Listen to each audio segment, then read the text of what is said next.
Biz çevreciyiz. Ve bugüne kadar biz diktiğimiz ağaçlarla, milyon demiyorum bak, milyarlarca ağaçlarla nam salmış bir iktidarız. Şimdi yeni bir adım daha atacağız. O da şu: bazı illerimizde millet bahçeleri kuracağız. Örneğin Konya.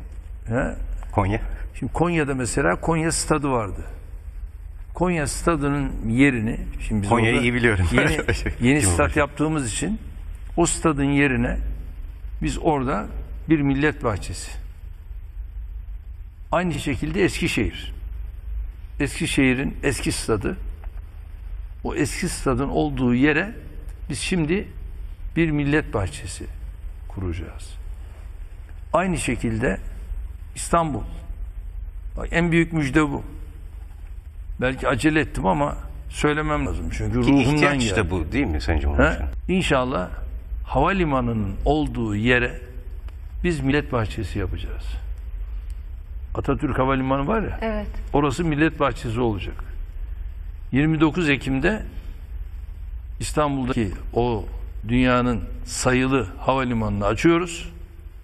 29 Ekim'de orası açılacak ama mevcut Atatürk Havalimanı'nda da inşallah orayı da dev bir millet bahçesi haline getirmek suretiyle artık şehrin merkezinde istiyoruz ki böyle bir millet bahçesi olsun.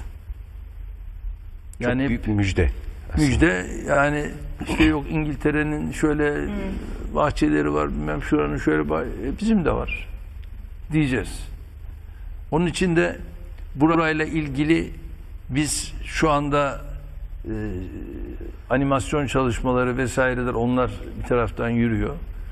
Ve burayı 29 Ekim'deki açılış ile birlikte burada da hemen yoğun bir şekilde çalışmalar başlayacak. Herhalde orası tabii belli bir süre alır, oranın o hale dönüşmesi. Aynı şekilde Ankara'da eski statların şimdi yeni statlara dönüşmesiyle birlikte elimizdeki o büyük alanları buna dönüştüreceğiz. Yine bunun yanında Gaziantep'te stat yaptık. Eski stadı şimdi bu noktada diyoruz ki bir millet bahçesi haline dönüştürelim. Yani birçok şu anda yapılmış olan statları, onların eski statlarını buna dönüştürelim diyoruz. Ve buralar artık yemyeşil, halkımızın gidip geleceği yerler olsun. Mesela İstanbul'da yine ilginç olan yerlerden bir tanesi de Maslak'ta bir alan var. Orada yine dev bir alan. Orasını da yine buna çevirme, bir dönüş yaparak orayı da bir millet bahçesine dönüştürelim istiyoruz. Yani halkım bu tür yerlere rahatlıkla gitsin, gelsin, çocuklarıyla beraber oralarda yesin, içsin, yuvarlansın. Bunlara ihtiyaç var. Hep beton, beton, beton. Belediyecilikte geldik ya, bunlar artık bizim işimiz. Bir araya gelemeyenler eğer bu fakirin sayesinde bir araya gelebiliyorlarsa demek ki Erdoğan ayrıştırıcı değil, birleştiriciymiş. 28 Şubat Bak bunların hepsi savcısı aday birleşiyor, bir gösterildi. araya geliyorlar. Şimdi ne dediler? Dediler ki işte böyle böyle, işte bağırıp çağıran değil, şu değil, bu değil falan. Şimdi buyurun işte, biz de meydandayız, diğerleri de meydanda. Ama görüldüğü gibi arada sırada belki nüktelerimiz olabilir ama biz bunlarla hiçbir zaman uğraşmayacağız. Biz ne yapacağız? Nasıl yapacağız? Ne kadar zamanda yapacağız? Bunların peşinde olacağız. Zaman zaman ne yaptık? Bunları da tabii söyleyeceğiz. Çünkü hafızayı beşer nisyan ile malumdur. Yani biz yaptıklarımızı söylemezsek, ya zaten bunlar bilmiyor. Yok. Hafızayı beşer nisyan ile malum. Unuturlar. Onun için anlatacaksın. Şimdi inanın yüksek hızlı treni sorun, bilmezler.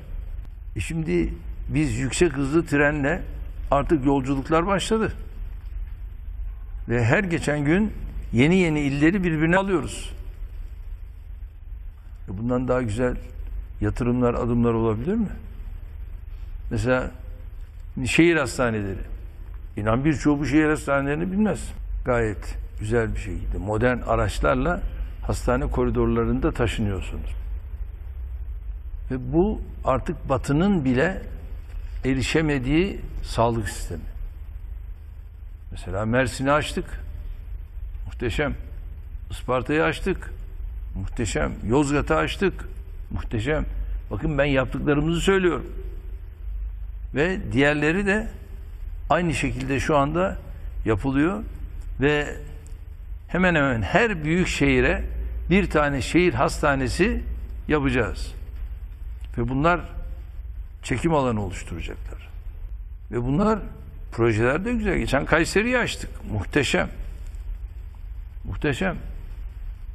Ve oradaki hastanede tedavi olan o yaşlı amcalar, yaşlı nineler nasıl dua ediyorlar? Nasıl dua ediyorlar? Bunlardan tabii para almıyorsun, bir şey almıyorsun. Niye? İşte güçlü devlet bu. Halkından aldığını halkına bu şekilde döndüren bir anlayış. İşte biz bunları hamdolsun yaptık. Yapmaya devam ediyoruz. Sağlık, bu operasyonları. Eğitime geliyorsun. Eğitimde biz okulları, üniversiteleri evlatlarımızın ayağına götürdük. Düşünün, 75 üniversiteden şu anda yeni açılanlarla beraber artık sayı 200'ün üzerine çıktı. Böyle bir noktaya geldik. İsterse kendi vilayetinde herhangi bir üniversiteye gidebilir, isterse farklı vilayetlerde gidebilir. Bu imkanı yakaladık. Ve derslik sayısına baktığınız zaman elhamdülillah Türkiye'nin genelinde derslik adedi ciddi manada artıyor. Bu da eğitimdeki bizim attığımız adımların nedenli büyük olduğunu gösteriyor. Biz hatırlayın, kitap bulamazdık, kitap. Kuyruğa girerdik, kitap kırtasiyecide, o kitap yok. Ama şimdi biz ilk öğretimde, orta öğretimde kitapları sıraların üstüne okullar açılırken koyuyoruz. Ve okullar açıldığı zaman kitaplar sıranın üstünde. 30'u aşan sınıf yok. 6 var. 25, 20, 18 buralara kadar iniyor. Bu neyi artırıyor? Kaliteyi artırıyor. 300 bine yakın biz öğretmen aldık. Ve öğretmen başına düşen öğrenci sayısını düşürüyoruz. Kanal İstanbul muhteşem. Kanal İstanbul'u yaptığımız zaman bir de Kanal İstanbul'la beraber her iki yanda adeta yeni şehirler kuracağız. İstanbul onlarla da ayrı bir güzel olacak. Sadece yeni havalimanının yakın bir mesafesine yaklaşık 10.000 konutluk bir yer kuruyoruz ki oranın personelinin gidiş gelişini zora sokmayalım. Ve orada da zemin artı 4 konutları yapalım. Ve oradan icabında bisikletiyle, icabında işte otomobiliyle hemen 3. havalimanına rahat rahat gitsin gelsin. Benim ayaklarım yere basıyor bak. Sağlamdayım. Ayaklar yere basmadan bu iş olmaz. Kaç tane ağaç diktin diye sormak lazım. ÖTV'yi kaldıracaksın. Neyi kaldırıyorsun ya? Onun yerine neyi koyacaksın? Böyle saçmalık olur mu? Yani vergisi olmayan bir devlet mi var dünyada ya? KDV'si olmayan bir devlet mi var? Ha bunu azaltırsın. O ayrı mesele. Ama kaldıracağım dediğin zaman Şu anda tabii sırtında küfe yok. Atıyorsun. Yerine koyacağını söyle. Ama benim vatandaşım inan bunlardan iyi bu hesabı biliyor. Böyle bir şey olur mu, olmaz mı? Kaldı ki onun geçmişindeki o zihniyet böyle bir şey yapamadı ya. O nasıl yapacak? Onların önündeki o büyükleri, CHP'nin o eski temsilcileri, onlar biliyorsunuz karneyle bize ekmek veriyorlardı. Bize sana yağını karnede mühürle veriyorlardı. Gaz yağını mühürlerle veriyorlardı. Kim bu? Eski CHP. Kime yutturacaklar bunu ya? Ben o değilim. İster ol ister olma. Ama sizin cemaziyel evveliniz bu. Şimdi nasıl olsa sırtında küfe yok. Kuru sıkı at. Yok. Önce bir defa ispatı vücut etmeden bu işler olmaz. 14 Ağustos'ta girdiğimiz o seçimde ilk turda bu fakir seçildi. %52 küsuratı vardı. Karşımda da o zaman 14 vardı. Milletim bu evladını 14 Ağustos seçimlerinden tanıyor. Biliyor. O günden bugüne de yapılanları biliyor. Ben inanıyorum ki benim milletim yine bu evladına yanıltmadığı için bu evladına yine sahip çıkacaktır. Çünkü bu defa yeni bir sistemle biz geleceğin Türkiye'sini çok daha farklı bir şekilde hem inşa hem ihya edeceğiz. Şimdi Hakkari'deki yeni sondaj kuyularının açılması sadece o değil. O basiti. Şu anda mesela bizim nükleer enerjiyle ilgili Mersin Akkuyu adımı var. Şu anda yoğun bir şekilde Mersin Akkuyu çalışılıyor. Ve bununla birlikte tabii bizim hemen onun arkasından yeni Akkuyu adımlarını atacağız. Ama bir diğer olay, biz şimdi temiz enerjiyi kovalıyoruz. Nedir o? İşte TANAP'la temiz enerji, yenilenebilir enerji, bunun peşindeyiz. Bir diğer adım aynı şekilde rüzgar enerjisinde çok iyi bir noktadayız. Gayet güzel gelişmeler var. Bir diğer adım güneş enerjisinde, yani 1000 megawattlık çok ciddi bir adımı Konya'da attık. O başlıyor ve bunlar tabii yenilenebilir enerji oldukları için bunlar kirliliği davet etmiyor. Tam aksine tertemiz bir enerji ve orada kirlilik diye bir şey söz konusu değil. Bu da tabii Türkiye'nin geleceğe yönelik gücünü artırıyor. Şimdi Çin'le bazı görüşmelerimiz var. Japonya ile olan görüşmelerimiz var.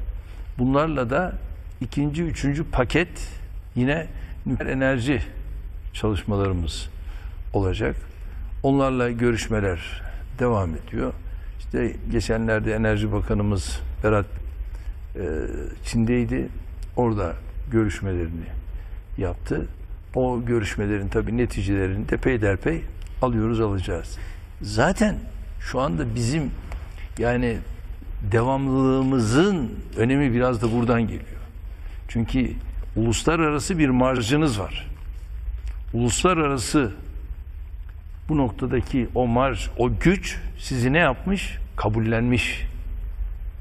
Ve kabullendiği için de sizinle öyle anlaşmalara giriyor ki mesela diyor ki böyle böyle BOT sistemiyle ben sizinle girerim bu işe. Niye giriyor? İnandığı, güvendiği için giriyor. İnanmadığı, güvenmediği bir ülkeyle Rusya böyle bir şey girer mi? Bir Çin girer mi? Bir Japonya girer mi? Biz bu güveni onlara vermişiz. Biz bu güveni onlara verdiğimiz için onlar bizimle bu işe giriyor. Yani her şey cebinizdeki parayla olmuyor. Karşı tarafa vereceğiniz güvenle de oluyor. Onun için biz göreve geldiğimizde bir şeyi başardık. Neydi o? Biz bütçeyi çeşitlendirdik. Kuru sıkı atmaya gerek yok. Biz çeşitlendirdik. Ve çeşitlendirdiğimiz için de bugünlere başarılı bir şekilde geldik. İşte şimdi diyelim ki 18 Mart Çanakkale Köprüsü'nü yapıyoruz. Değil mi? Şimdi 18 Mart Çanakkale Köprüsü de yine aynı sistemle yapılıyor. Ve inşallah 2023'e belki 2022'ye de çekeceğiz onu. Orasını da bitireceğiz.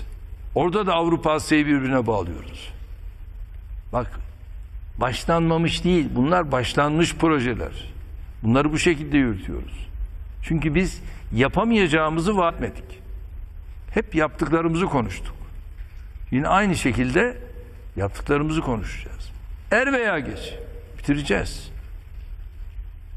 Yani mesela şimdi bir Adıyaman'da unutmadık biz. Orada da Nisipi Köprüsü'nü yaptık. Muhteşem bir köprü. Sonra bunların eli ayağı ulaşamaz. Ama biz ulaştık. O dev barajın üzerine o köprüyü yaptık. Biz bakın bir Van depreminde gecesinde Van'a inen ve orada çatısı olmayan ev neredeyse bırakmadık. 20 bini aşkın konut yaptık biz orada. Neden? Çünkü ben o halkımı açıkta bırakamazdım. Hemen ekibimiz, bakanlarımız hep beraber yoğun bir çalışma ve gece gündüz demeden araçlarımız hep birlikte oralarda icabında yattılar, kalktılar, Kızılay'ı, AFAD'ı hepsi. Ve biz bunları başardık. Ama ben bir de Sakarya depremini, Düzce depremini hatırlıyorum. Devlet ortada yoktu be. Ben o zaman cezaevine yeni çıkmıştım. Şöyle bir gidip dolaşayım oraları dedim. Arada bulasın. Ama şimdi böyle bir şey yok. Anında. Simav. Anında. Simav'da deprem, biz oradayız. Ve bambaşka bir Simav var. Aklınıza neresi gelirse. Benim istihbaratım neresidir? MİT. Ama dış kaynaklı da... Tamam işte onlar şimdi oralardan da muhatapları var ya. Şimdi o muhataplar da tabii onları şey yapıyor. Ama biz bunlara da alışığız. Bu ilk aldığımız bir suikast ihbarı değil. Yani bundan önce de yine birçok ilgili bu tür ihbarlar hep bize gelmiştir. Gelir. Bizde tabii böyle bir ihbar olduğu zaman aman ihbar geldi şimdi burayı iptal et. Yok. Biz bir defa kader planına inanmışız. Dolayısıyla verdiler. İşte gitmeseniz iyi olur falan dedim. Yok. Biz gideceğiz. Yani Avrupa'nın dört bir yanından binler oraya gelecek. Oraya ben gitmezsem olmaz. Bir arkadaş yok. Gitmem lazım. Sağ olsun Cumhurbaşkanı'yla da görüşmelerimizi yaptık. Tedbirlerimizi aldık. Gittik. Böyle ufak tefek bazı çatlaklar olabilir, o ayrı mesele. Ama muhteşem bir ilgi, alaka. Sadece salonun içini konuşmuyorum tabii. Salonun dışında. Bosna Hersek o gün bambaşka bir hareket yaşadı. Ve Cumhurbaşkanı Sayın Bakir İzzet Begoviç bugün otellerimizin tamamı full dolu dedi. Sarayova'nın dışındaki otellere de akın etmişler. Gideceğiz. Kader. Gereği neyse bu olacak. Nitekim sağ olsun Sayın Bakir İzzet Begoviç muhteşem bir konuşma yaptı. Biz konuşmamızı yaptık ve orada işte yaklaşık verilen 12.000 kişi o salonda vardı ve gerek o baş çarşıdan geçerken ilgi alaka, o teveccüh filan hepsi bir başkaydı. Bunlar tabii hakikaten bizleri duygulandırıyor, gururlandırıyor. Bilge insan Aliya İzzet Begoviç'in kabrine giderken yine oralardaki o ilgi alaka hepsi, Allah rahmet etsin, bambaşkaydı. Bütün bunlarla beraber hakikaten güzel bir gün orada geçirdik. Hem bir liderler arası çalışma programını gerçekleştirdik. Hem ikili hem heyetler arası bunu gerçekleştirmiş olduk. Bir basın toplantısıyla da bu görüşmelerimizin neticesini orada açıkladık. Savunma sanayi ile alakalı olarak tabii İngilizlerle şimdi biz bir ayrı savunma sanayi noktasında ilişki ağını oluşturduk. Bak biz şimdi savunma sanayinde çok ciddi bir sıçramadayız. Yani mesela bizim İtalyanlarla Augusto Westland firmasıyla yapmış olduğumuz şu atak helikopterleri bizim şu an itibariyle 30 kadar ürettik. Ve bu bizim büyük bir açığımızı kapadı. Bunlar gerçekten muhteşem. Yani vurucu gücü çok ileri derecede helikopterler. Ve bunların biz üretimini daha da artırma noktasında adımlarımızı atıyoruz. Bunu başardığımız takdirde çok ciddi, yani üçüncü piyasalara, pazarlara satma imkanımız doğacak. Şu anda bunun çalışmalarını yürütüyoruz. Bunun yanında tabii bir diğer adım bizim Altay tankları meselesi. Altay tankları ile ilgili de çalışmalarımız hızla devam ediyor ama tam bir seri üretimi henüz girdik diyemem. Onu da hallettiğimiz anda bir defa 0 Altay tankını, ama şu anda biz mesela 600 civarında Leopard tankları almıştık. Onların artık bakım onarımlarını kendi tesislerimizde burada yapabiliyoruz.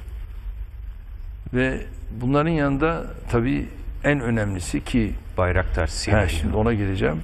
Yani bizim şu iç terör olayında, bu mücadelede İHA'lar ve SİHA'lar bizim çok büyük işimizi gördü.